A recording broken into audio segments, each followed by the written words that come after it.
AGB's plan is to play the two sides against each other, turning the entire region red. Not one of the three parties realize they're all just pawns in Cypher's hands. Cypher watches all.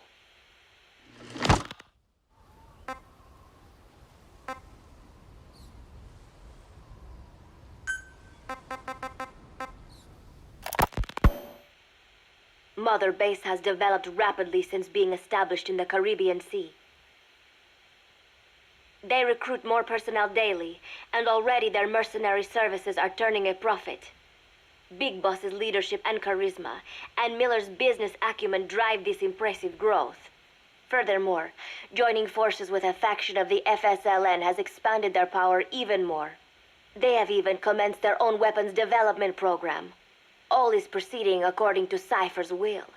I could not be more pleased.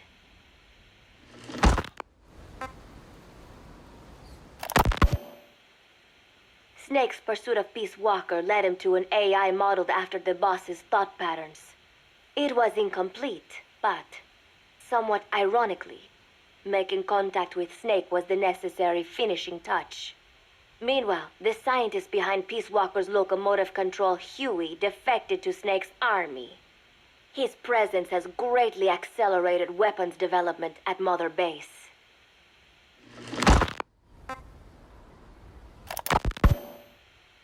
I failed to anticipate Coldman's madness, but nuclear war was averted. However, this was only after the boss AI on board Peace Walker sank itself to the bottom of the lake, in what could be likened to suicide. The boss laid down her gun, choosing to sing for peace instead, and Snake, himself a gun, parted ways with her. In doing so, he reclaimed the title he once abandoned. He is Big Boss.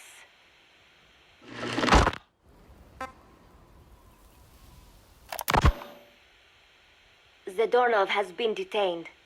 Since this leaves my cover identity without a guardian, the Mother Base staff has taken me in. I am now better placed than ever to monitor their internal affairs.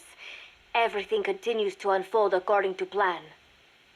The developer of the boss AI, Dr. Strangelove, has also come to Mother Base. With her and Huey's expertise, they can now develop a weapon capable of matching Peace Walker.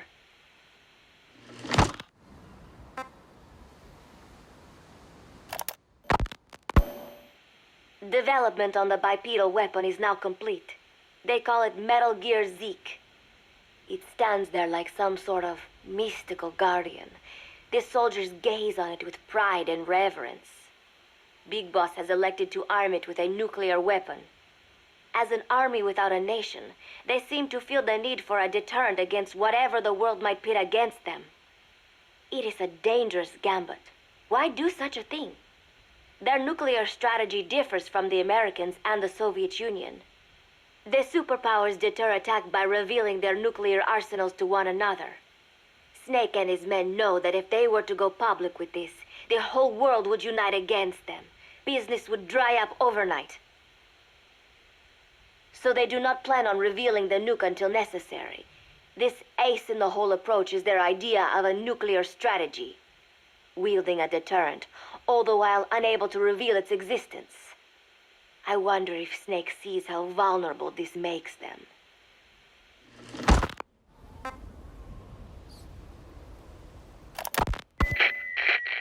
Yes.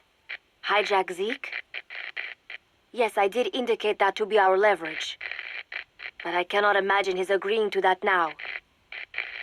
But did you not raise them to safeguard your governance without borders? No. I have not forgotten. Cypher watches all.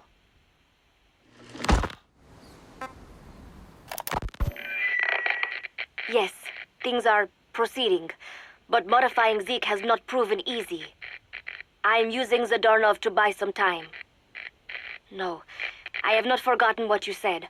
However, well, forgive me for asking, but this is you I am speaking to, isn't it, Cypher? I will fight Big Boss. The world must be ruled by a single will, to defy Cypher. is a fate worse than death.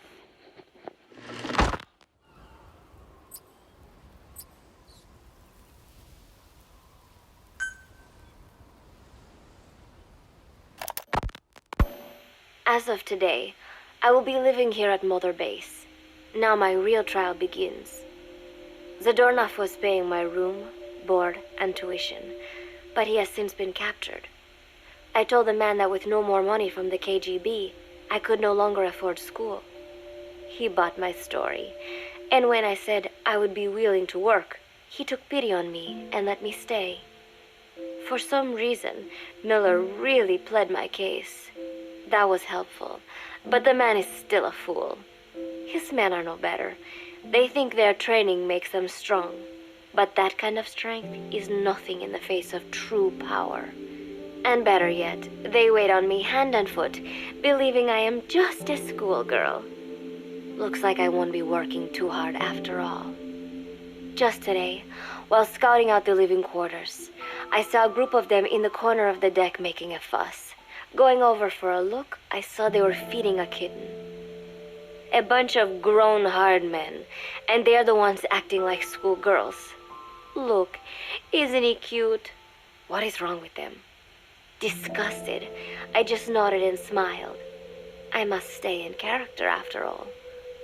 I indulged their chit-chat for a few moments. Then one of them asked me to give the thing a name. They had just taken it from its mother. I named it Nuke. I improvised some nonsense about how our compassion for living things can help prevent wars. The men gave me a little fish.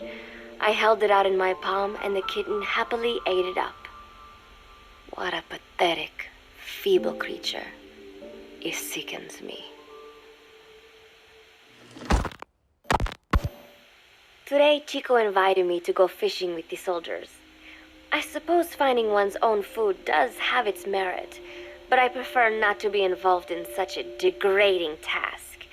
And their prattling on about fishing being fun is nonsense. I'm not here to find playmates. Nevertheless, distasteful as it was, I went along in order to maintain my cover. Chico thrust a fishing pole into my hands, and we went up onto the deck where several soldiers had gathered. They welcomed us warmly. With so few women aboard Mother Base, I'm treated like a princess. No one suspects I am neither a teenager nor a student. It was nice and sunny, with a gentle breeze and waves. As I cast my line and waited for a bite, the soldiers began to ask me all sorts of questions. As always, I answered according to our predefined scenario, feigning a smile. As I sat there feeding them lies, the fish began to bite, and the soldiers began to focus on their prey. Chico had his bait stolen by a fish, and got so angry that he stood up and nearly fell into the sea. Everybody laughed. It almost made me want to join in too. At some point, I got a bite myself. The instant after I felt that first gentle tug, the fish yanked the line with astonishing strength, and I let out a cry of surprise. I thought he was going to be huge. It was my first time fishing, and I was a bit flustered, so the soldier beside me helped by supporting the pole from behind. "Reel it in," they shouted. I nodded, turning the handle as fast as I could. I wondered what kind of fish lived below the surface, and thought back to the deep sea dives I had to do as part of training. Those were difficult days, but I remember finding the multicolored fish gliding through the water incredibly soothing. After a hard fight, I pulled it up. To my surprise, it wasn't even half a vara, rather anticlimactic. But I wasn't doing it for fun, so I wasn't the least bit disappointed. Nuke was hovering nearby with an expectant look on his face, so I gave the fish to him. All in all, a thoroughly wasted day.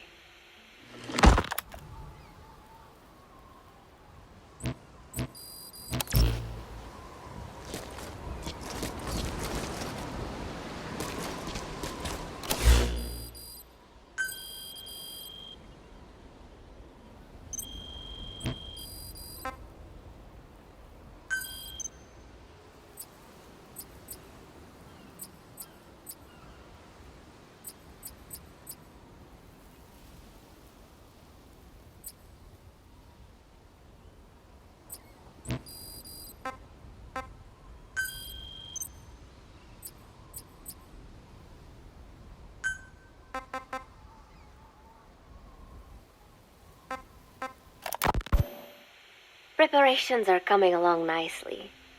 No one suspects me of being the one to let Zadarnov out of his cell. Today, Amanda and I taught Cecile how to make gallo pinto.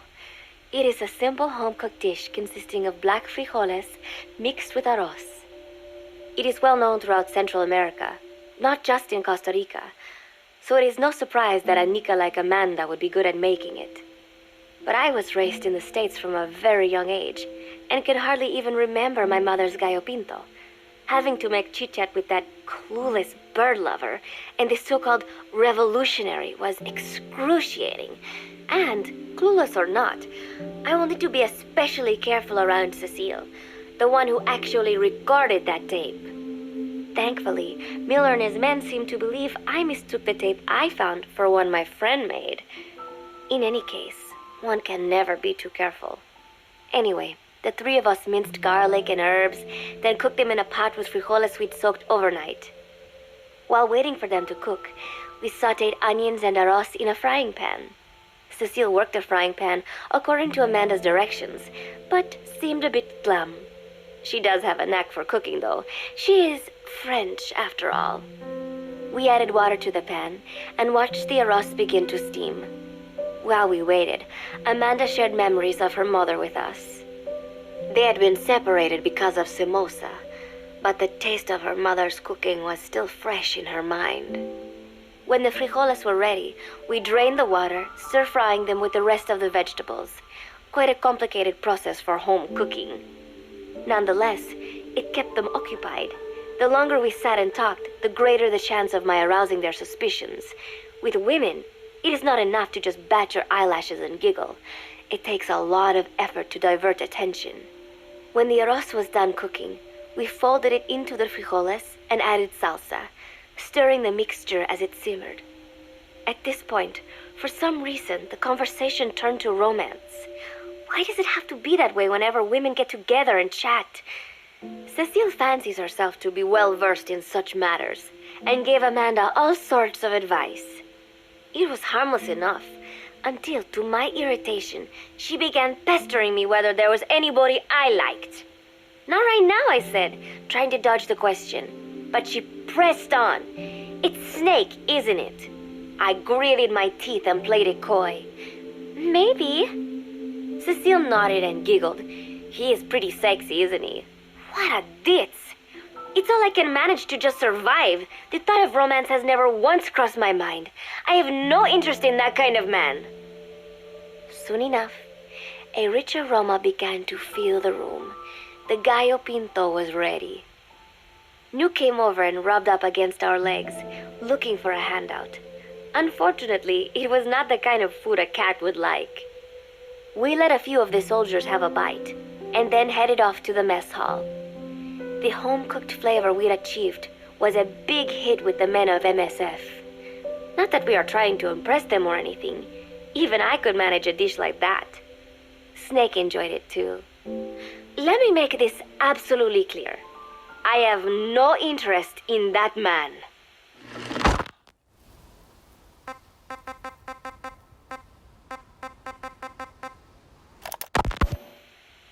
Football, or soccer as it is known in the States, is extremely popular here. It has not caught on yet in the US, but it has legions of rabid fans all across Latin America. These fans can get so rowdy that it is commonly believed El Salvador and Honduras went to war in 1969 over scuffles in a soccer match. In reality, tensions between the two countries were already high. The match was merely one of the sparks that set them off. But these people are so passionate about this sport that the story seems plausible. Predictably, many of the soldiers here are fans. They have apparently divided themselves into Costa Rican and Nicaraguan teams and started playing each other. To play, you need a ball and 2 goals. The R&D team built and set up simple goals on the deck. I had absolutely no interest, but Chico insisted that I come and watch. It was not a proper match by any means. The pitch was not even regulation size, but the players and spectators alike got pretty excited. They banged empty cans and shouted cheers through the handmade megaphones. It almost felt like carnival. Huey, the referee, blew a whistle to start the match. The soldiers' training has left them in excellent physical shape, but they lacked the honed skills of professionals and their play was quite rough. Midway through, one of the men collided with another. They started shouting at one another, but Huey stepped in. "I thought we had forsaken our countries, become one with the earth," he said, quoting Snake. "We're not competing for national pride here, and we are not fighting for the good of any one country. This is not a war. Soccer is a peaceful sport, am I right?" The soldiers nodded. They know the pain of war, and they share Snake's vision. Perhaps that is why all this resonates with them. Team Costa Rica was down a man, and somehow I was picked to fill in. Costa Rica had the advantage up until that point. I suppose Huey wanted to keep it balanced. The soldiers agreed with Huey's call. Maybe the Costa Rican players felt an even matchup would be more fun too. I could not be bothered to run at first, but chasing the ball out there in the hot sun, I was soon drenched in sweat. Before long, I found myself actively seeking out the ball, partially out of desperation. I picked up a loose ball deep on the opponent's side of the field. Even though he's Nicaraguan, Chico cheered me on, yelling, "Go for it, shoot!" I launched the ball as hard as I could, only to have it blocked by the keeper. Disappointment only increased my determination.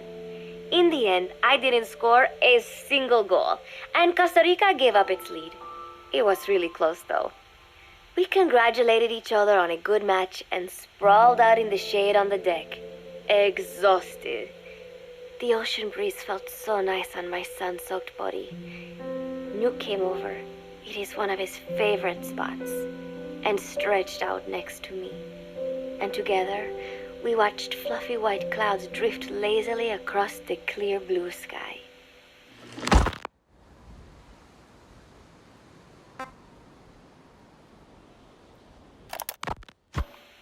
It was lovely out today, so I decided to sun myself in a lounge chair up on the deck when Strangelove came up to me. Despite the heat, she was in her usual long sleeves and pants. I waved at her. She looked away and mumbled, "Hello there. Fancy meeting you here." I asked if she needed anything, feeling her eyes creeping up and down my body like she was savoring it. Finally, she swallowed and said, "You have such beautiful skin." Bewildered, I shook my head and said, "No, not at all. I had heard rumors that she was a lesbian, but she couldn't be after me, could she?" She continued to stare and said, "No, it is beautiful, but you must not let yourself get so tanned." And then she took my hand in hers. "What is wrong with a little sun?" I asked, trying to cut the conversation short. But she shook her head violently. "No, you mustn't. A young lady should take better care of her skin." She was acting strangely now, as if aroused. She lectured me on the perils of tanning, how it ages skin, causing wrinkles and spots, and in the worst cases, even skin cancer. I knew already that tanning could cause spots, but I thought only pale-skinned Anglo-Saxons had to deal with that. Having a scientist tell me it causes aging, though, that spooked me a little. If I am to keep playing the teenager, I will have to start paying more attention to my skin. Sensing my anxiety, she took a small tube from her pocket. She said it was the sunscreen she always used. She told me to keep it. I didn't know what to say. I was more than happy to take it, but exactly what were her intentions? Was she merely being nice? Or is she really into me? Either way, there was no reason to refuse, I suppose. I have undergone training. An out-of-shape woman does not pose any real threat to me. Having power means not being afraid. It is the same on a global scale. A country with nukes can dictate terms to a country without them. I thanked her and took the tube. Then she offered to put some on for me. She squirted some lotion onto her fingers and began rolling it into my chest. It happened so suddenly, and I was so taken aback that I did not even think to protest. She caressed my stomach with her long white fingers, then slid them upwards between my bikini-clad breasts. What? Wait, I sputtered as her moist eyes met mine. She was beautiful. Somehow, I found myself captivated by this woman more than 10 years my elder. Hold still, she whispered in my ear. I nodded silently, unable to refuse. My body went limp, motionless, as if in a trance. Gently, carefully, she rubbed the lotion all over my entire body. I shouldn't have enjoyed it, and yet I could not help myself. For a moment, I was spellbound. That woman is dangerous. I had better watch myself.